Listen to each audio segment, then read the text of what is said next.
We are taking our portrait that we began to shade earlier this week, and now we're going to be adding on to that shading. And if you'll recall, when we shade, we're actually layering up the red pencil, or if you're using graphite, it might be the graphite pencil. You're layering it up as you go. So it's not just one layer on top of another, it's multiple layers. So I always am advocating that you start out lighter than you think you'll need to. And right now, all these shadow shapes are fairly similar in value. Like they're all the same value.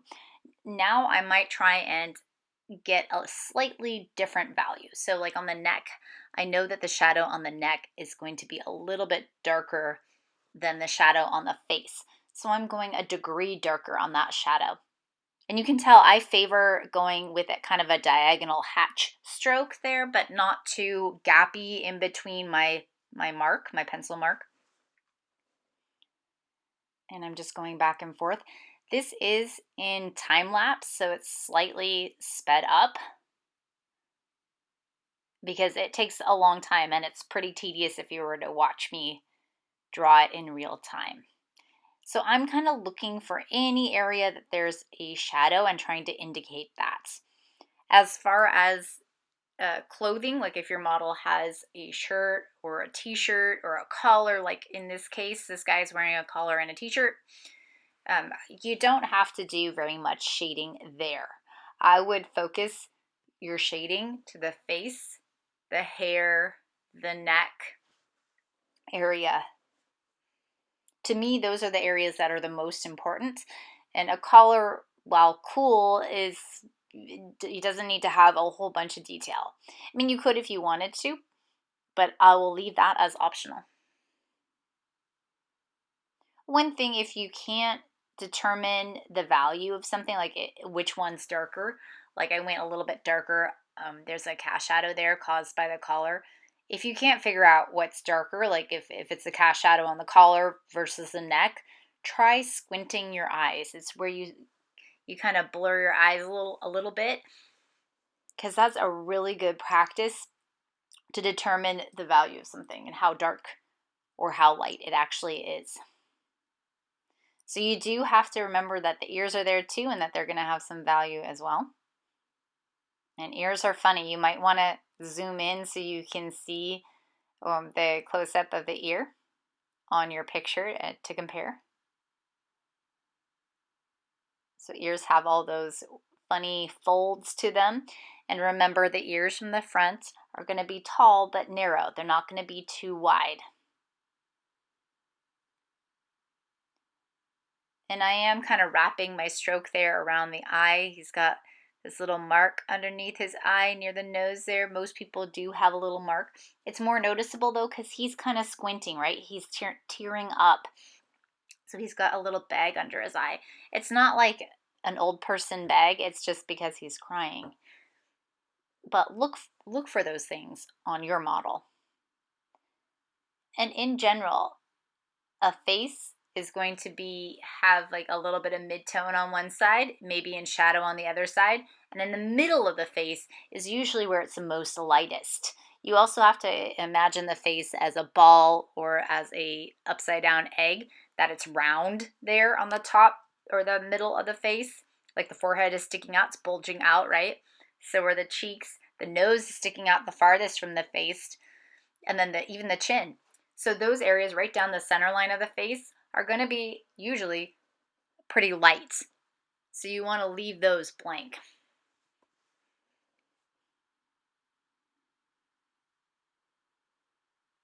And just be careful you don't go too dark too soon. One thing that's also important is that you determine whether a shadow is a form shadow or a cast shadow. So a form shadow is a shadow that is on the actual form, on the object. So it would be on, like, if you were looking at a bouncy ball and it had a single light source on it, like a spotlight, it would be the shadow that's on the ball. A cast shadow is when the shadow falls to the ground and it's being cast on the ground. So the cast shadow is almost always going to be, or it will always be near the form shadow. So like on the nose, there's going to be a cast shadow there. There could be on yours a little cast shadow from the lower lip, like that's the case with this drawing, that on the bottom lip there's a little cast shadow. There was definitely that cast shadow from that collar. So you want to look for areas where there's cast shadows versus form shadows.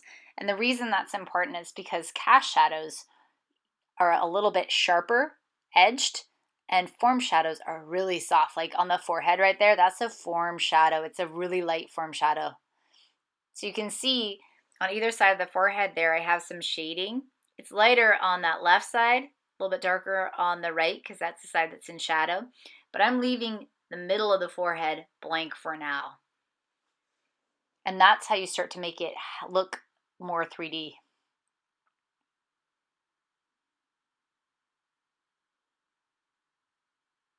And don't worry about the likeness of the model for this drawing. I mean, mine doesn't even look like him right now, but the proportions are correct. And that's what I'm the most concerned about, is making sure that the proportions are correct. That's one of the big concerns. The other concern is whether or not this is looking like a 3D image. Like it should pop out in places and sink in other places. And it takes a really sensitive hand to not overdo the shading.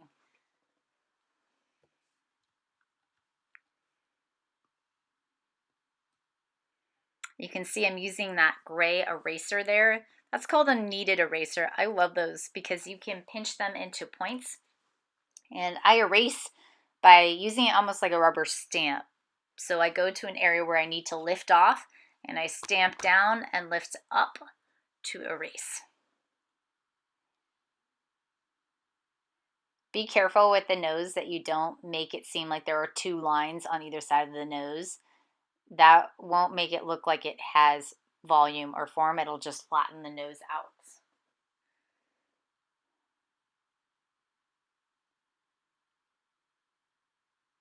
And you can see I'm holding a picture in my left hand, so I have a close-up of his face there. You can also take your computer and zoom in on a certain area. Like if you're working on the nose and it's like you're trying to figure out how to do that nose and you can't quite see it clearly, that's a good time for you to open up like a Google Doc and zoom in on the portrait. You have to spend a lot of time looking at your reference picture in order to get it correct. And I'm going light on the hair right now, but of course I'm going to go in at a later point in this drawing and darken it up. All right, so I've zoomed in because that's kind of what I'm doing with my eye anyway. I'm focusing on the eyes and the nose area, and you can see I'm using a blending stump there. And make sure that your blending stump is fresh and doesn't have charcoal or graphite on it. You want to make sure that it's a clean one. You can make your own or use a Kleenex tissue to get a similar effect, but the ones with the points are really nice. You could also order a new pack on Amazon. They're pretty cheap to get and they're very useful.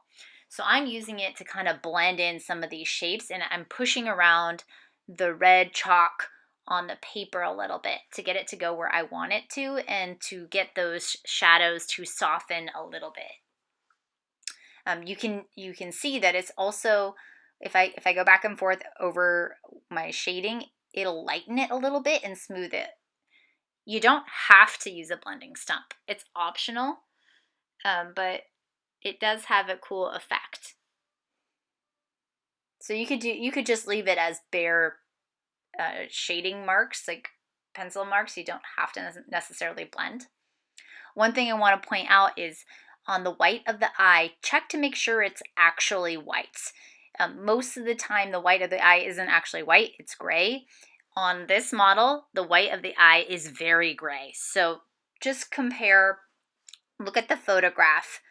Usually one part of the white of the eye is lighter than the other. So I look at the iris and I look to the left of the iris, I check the white of the eye and compare it with the other side. on the other side to the right of the iris. So I compare those two and I ask myself, hey, which one's lighter, which one's darker? And just remember the eye is a ball, so you kind of want to shade it like a ball, so darker on the edges, lighter towards the iris. All these things to keep in mind.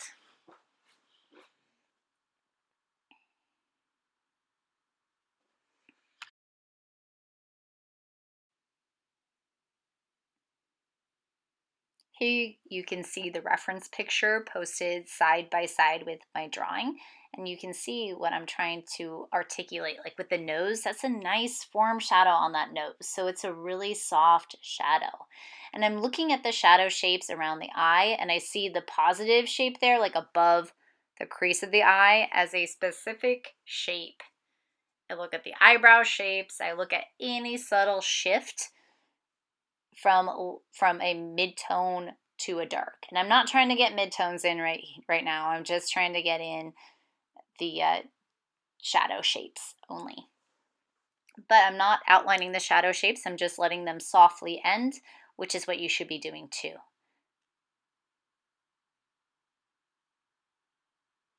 And I am looking pretty up close at the eyes and the nose right now. I'm not focusing so much on the mouth. I'm just focusing on one area at a time.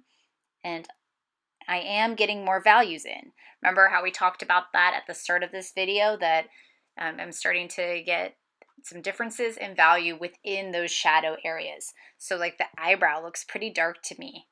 There's going to be a darker spot on the bridge of the nose on that right hand side that I will get in there too. But I'm comparing shadow shape to shape. I'm also comparing like the eyebrow on the right to the eyebrow on the left.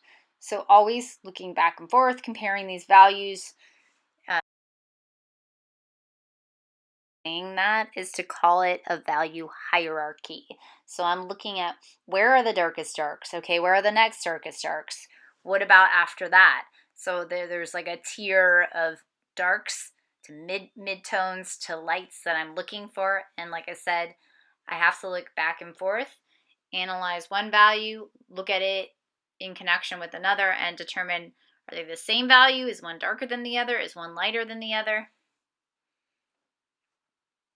And also, like what we were talking about the other day, that when you're working on a portrait, it's a slow evolution where you start off kind of abstract in a way with your shading. You let it be really loose, and then you begin to get it to look more realistic. You develop more details, it becomes more in focus, until you get to the final stage, which is all about details and kind of tweaking things and perfection. So at the beginning, it should look a little bit abstract, a little bit simplified. And then as you build, you get more and more detail and complexity to your drawings. And I spend a lot of time on shading. It's a lot of nuances and trying to make it work. And I'm still not going as dark as I think I'll need to go. Like on the eyes, I'll probably have to darken up the bridge of the nose a little bit. But I am making sure that there's a little bit of shadow on that left side of the face, even though it's in light. Just a lighter shadow than on the right, because the right side of that face is in pretty clear form shadow.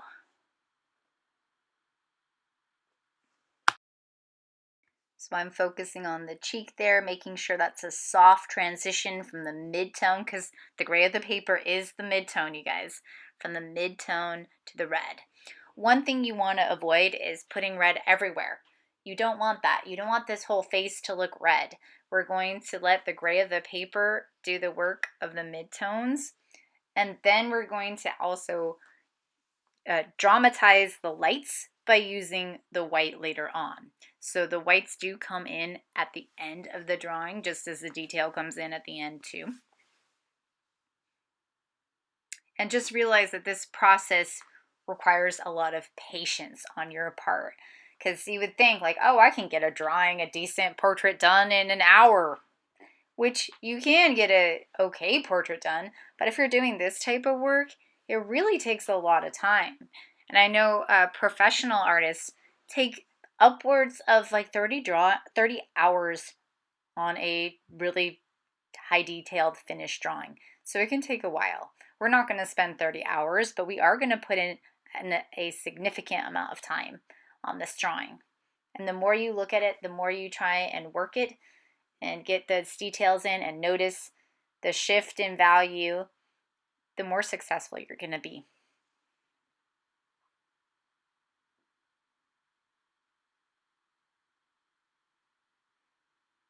So there's going to need to be a lot more information on those ears later on, but I'm really not focused on the ears at this moment. I'm just focused on the nose, the eyes, the eyebrows, the cheeks. Next lesson we'll be working on the mouth. We'll get more on the neck, and we'll address more on the hair as well.